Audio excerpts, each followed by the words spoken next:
Good morning, happy Saturday, happy weekend. And it is a happy weekend because just knowing that that dock worker strike has been at least temporarily quelled, averted for a while up until January 15th, gives us extra time to continue to stockpile. You see, there are ways and there are ways. But before I get into all of that, my name is Jan. Welcome to the channel. Maybe it's your first time. Thank you so much for being here.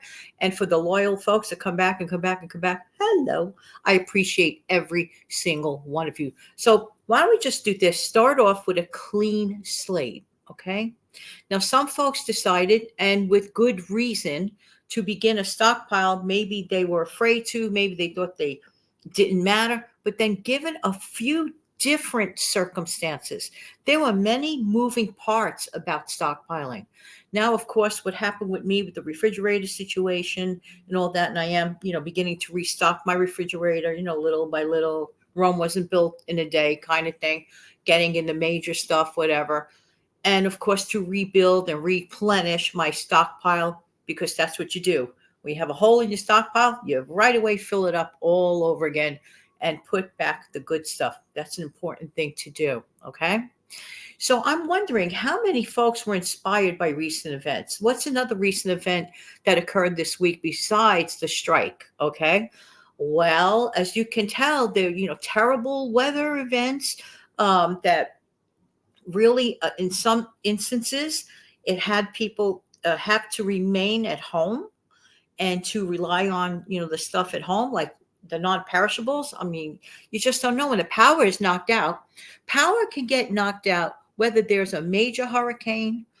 Water can be depleted even for a pipe about 6 inches big, for example, in the city, called like a water main break. Let's say the pipe is about 100 years old. And trust me, I've lived through those, so I totally know this. And then they have to fix it. And it might take a couple of days to get repaired. Usually it's fixed within a day. Okay. Depends on your location. So in my experience, a day maximized to two. Okay. In other states, it may take longer. In other situations where your location is, it may take 3 days. I don't know that. It might take an hour where you live. I don't know that. But even water main breaks could just disrupt you in your personal supply chain. That's why I like to remind people about personal supply chain. Now, behind me, this is a grocery haul from the past.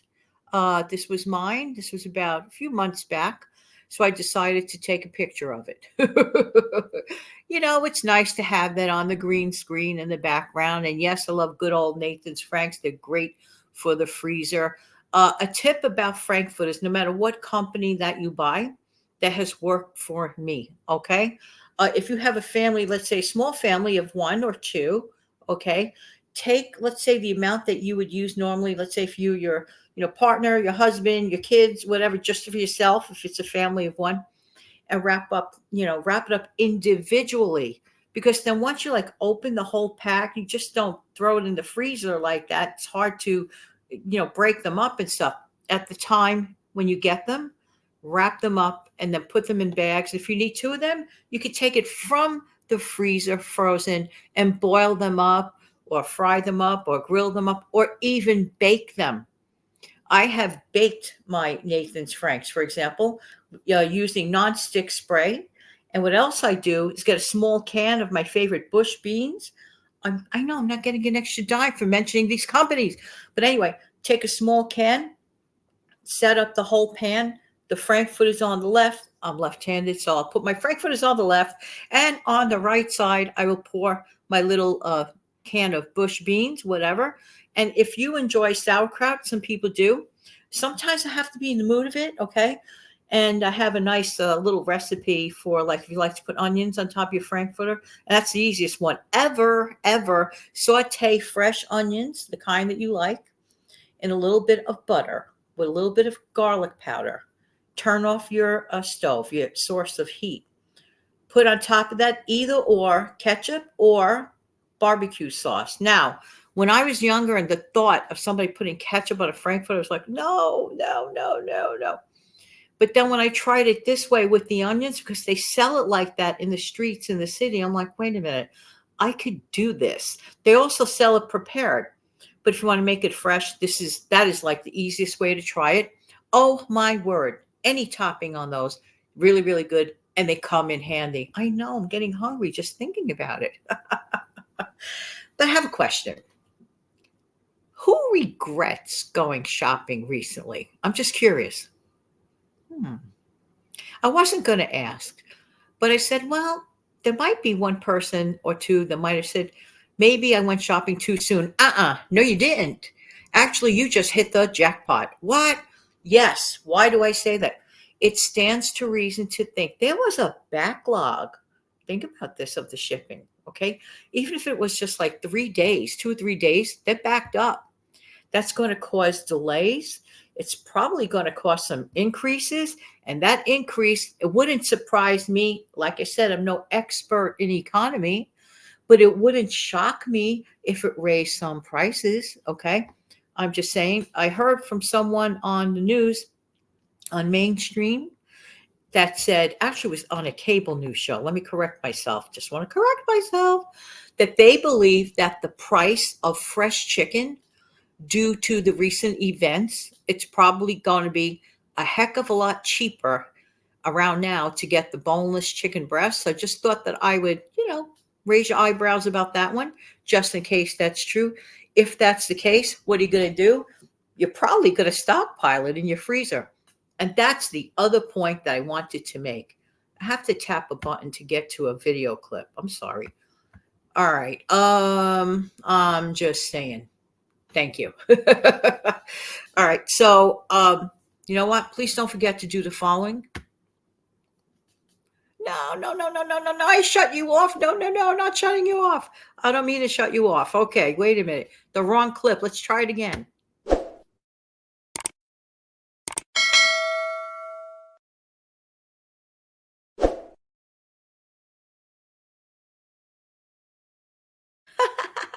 That was my way of reminding you to kindly click the like button.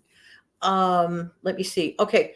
So, in general, just getting back to the whole thing, if a person is regretting that they started a stockpile, I don't see why.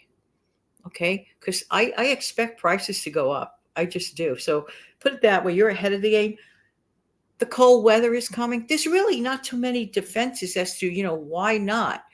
If something goes wrong, you have the stuff. If nothing goes wrong, you're ahead of the game. Here's another reason why people stockpile: sudden income loss. A person may be the best worker on planet Earth, and then they go and report to work only to find a pink slip on their desk, not because you did anything wrong, but the company itself may be going bust. Yes, it's been known to happen to people. So, no, no, no. Isn't it nice to know that your family would be food secure in the interim while you're, trying to land back on your feet? There are just so many reasons to stockpile. I can name another one, for example. Let's say it's a Saturday, you want to sleep in, you don't really feel like going to the grocery store because you worked hard all week. And the last time that you stockpile so much extra that you could like go shopping literally in your own pantry. Or the weather is horrible, the roads are slick. And sometimes it's just a better idea to not get on the road. Those days will be here before you know it.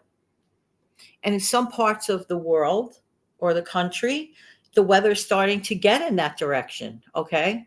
So there are just so many reasons to stockpile. I can't see why anyone would face it with regret. That would be like totally surprising to me, like extremely surprising to me. I'm trying to see if I had cleared out some video clips because, by the way, eventually I'll be over to where you see the duck in the window again. I know, duck in the window again. But that's okay. As long as I get my messages across, and as long as I have my green screen, I'll be happy.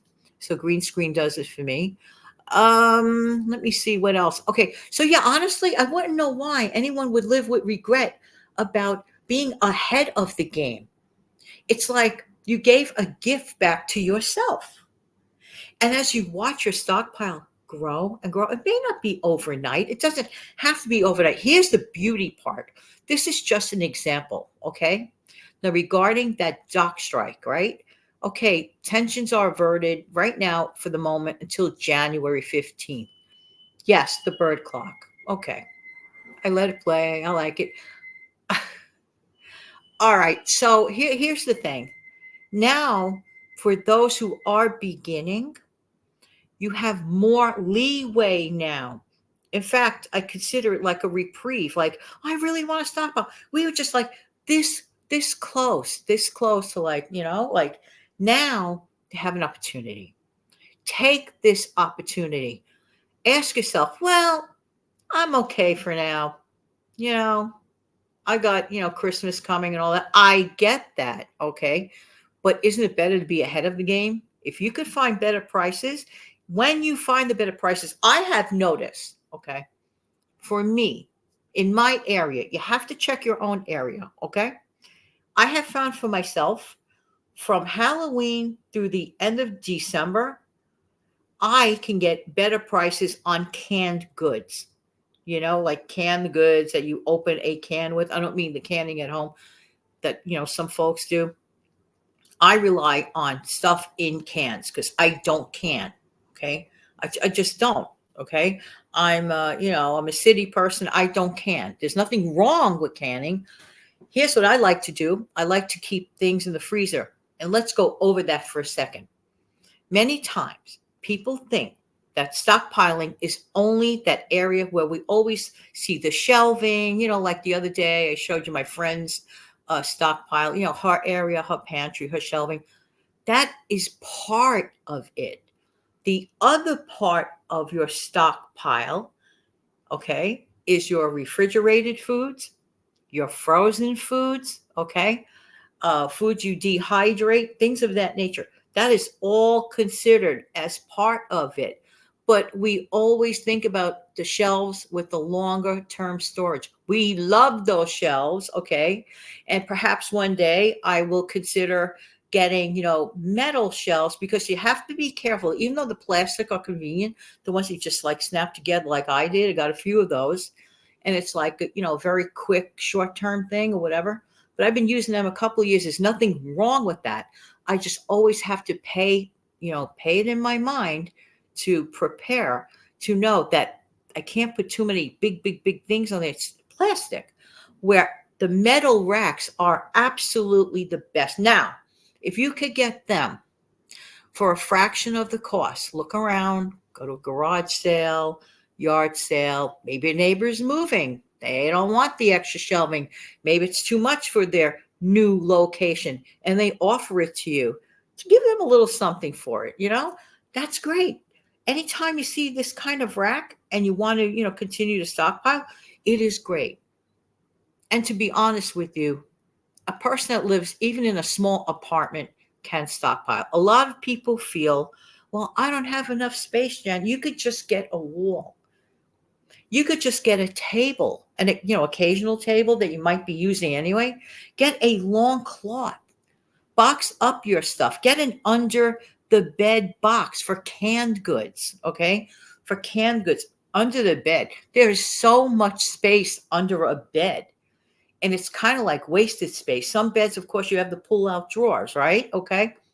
You might consider that for metal canned goods. I personally wouldn't want to have like let's say like pasta packages, uh, like things of that nature. I would only this is me.